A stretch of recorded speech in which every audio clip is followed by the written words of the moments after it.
Les effets du pétrole sur le CAC, on en parle avec vous, Aziz. Vous avez vu une corrélation, en tout cas très nette, Oui. entre ces deux actifs. Oui, alors c'est vrai que le CAC 40 évolue dans une dynamique plutôt baissière depuis le 3 décembre, les propos de Mario Draghi. Ça a été l'élément déclencheur, mais c'est vrai qu'aujourd'hui, on a cette baisse qui se perpétue.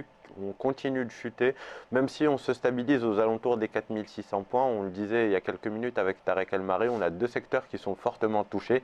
Les bancaires d'un côté, le secteur pétrolier d'un autre. Alors je vous parle du secteur pétrolier parce qu'effectivement, le baril est au plus bas depuis 2009. On est passé même sur le Brent sous les 40 dollars le baril.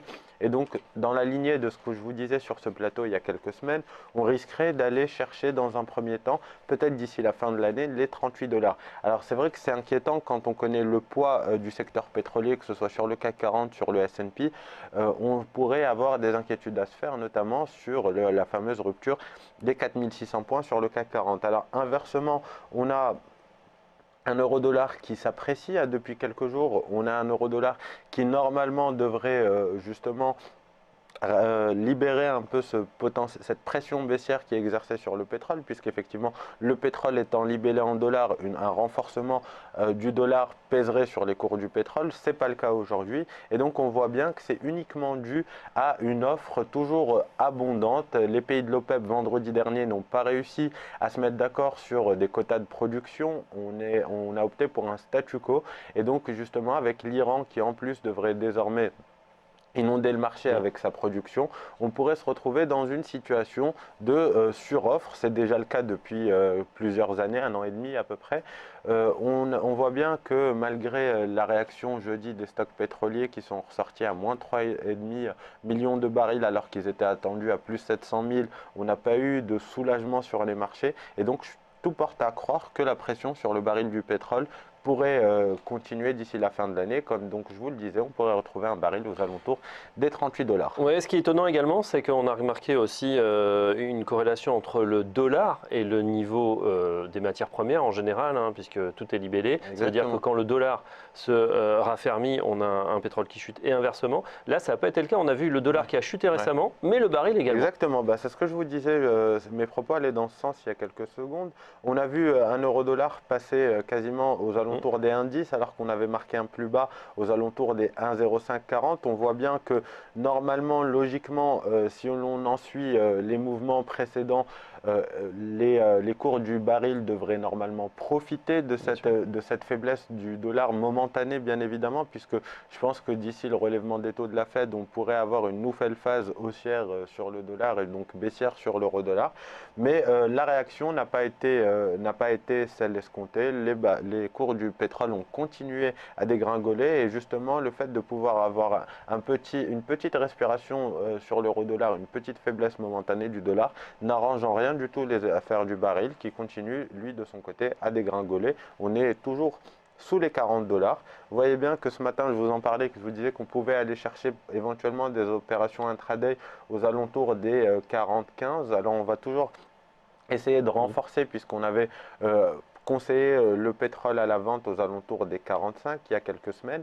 Vous voyez bien qu'on continue de baisser, que aujourd'hui tout porte à croire que la pression baissière devrait continuer de se perpétuer puisque Et on n'a aucun catalyseur. Et pour aller chercher les nouveaux supports, il faut vraiment dézoomer puisqu'on est sur des plus Ah, bas on est sur des de plus bas. 6 ans, Exactement. 7 ans bientôt. En dessous des 40 dollars, on n'avait pas vu ça depuis la crise Depuis 2009. financière 2008-2009 dans le sillage. C'est intéressant de regarder comment ça s'est passé à cette époque-là également, si on peut avoir le graphique dans un instant. C'est vrai on avait touché des points bas très très bas et puis après voilà, ça avait repris son cours. Là, la chute était bon, peut-être pas de la même ampleur, mais c'est vrai que ça y ressemblait. Pour l'instant, on a l'impression qu'on baisse, mais de manière continue. On n'a peut-être pas donc touché le point bas. Alors, bah, vous le voyez bien, Fabrice, le mouvement baissier qui a été amorcé en juin 2014, on a eu une première vague assez impressionnante puisque les cours du pétrole ont quasiment perdu enfin, quasiment 50%. Ils ont été divisés par deux. On est passé aux alentours des 60 dollars le baril en mai 2015, alors qu'un an plus tôt, quasiment en août 2014, juillet 2014 même, on en valait quasiment 120. La chute s'est faite de manière très brutale, en ligne droite. Ben, depuis, on a consolidé légèrement dans ce qui pourrait être une figure de continuation de tendance. Hein. On le voit bien, cette consolidation haussière dans une phase baissière. Ce qui voudrait dire qu'on pourrait effectivement avoir de nouveau un mouvement baissier qui se perpétue. On voit bien que cette semaine, on perd plus de 8% sur la semaine. sur la semaine. C'est assez impressionnant effectivement. Maintenant, on arrive effectivement sur un plus bas de 2009. Vous le voyez, on arrive sur un niveau qui a été touché le 12 janvier 2009.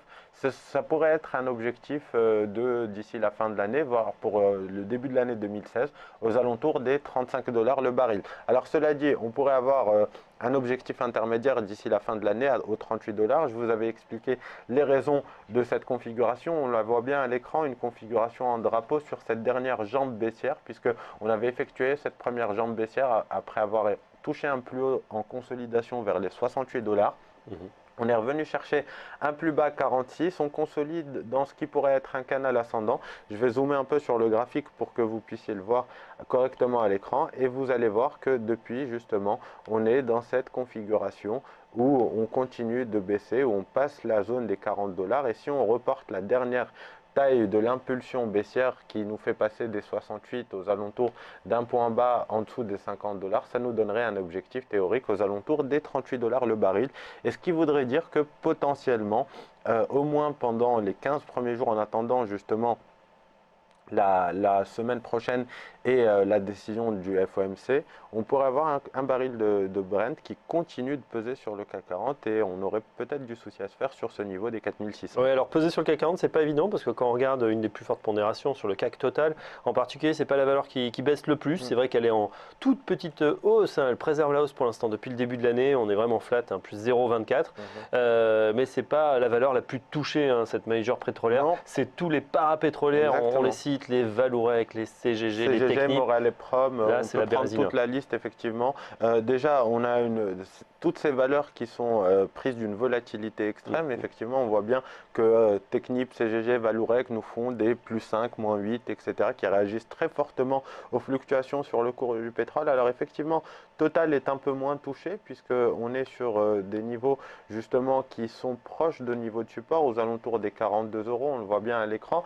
Mais vous voyez bien que Total a quand même chuté fortement. Alors on a perdu quasiment 2% cette semaine, on en a perdu un peu plus la semaine dernière, on a perdu quasiment 6-80%. Ah ouais, on est sur 10% de ça fait 10% en 2 semaines, donc Total n'est pas la plus touchée, mais Total est quand même, souffre quand même, et donc pèse sur le CAC 40, puisque comme on sait tous, c'est une des plus grosses capitalisations du CAC 40, ce qui voudrait dire que on aurait peut-être du souci à se faire. Cela dit, on touche un niveau de support aux alentours des 42 € et on pourrait temporiser légèrement quelques temps aux alentours de ce niveau-là. Maintenant, si on rompt ce niveau sur Total, effectivement, là, on continue de chuter en ligne droite et on peut s'ouvrir un objectif aux alentours des 40 ou même des 38 €. Voilà, ça sera peut-être d'ailleurs une des valeurs du jour, hein, que vous allez nous proposer tous les matins je surveillerai dans pour Direct Marché. Et je rajoute aussi, chers téléspectateurs, que vous pouvez nous envoyer vos commentaires et peut-être des propositions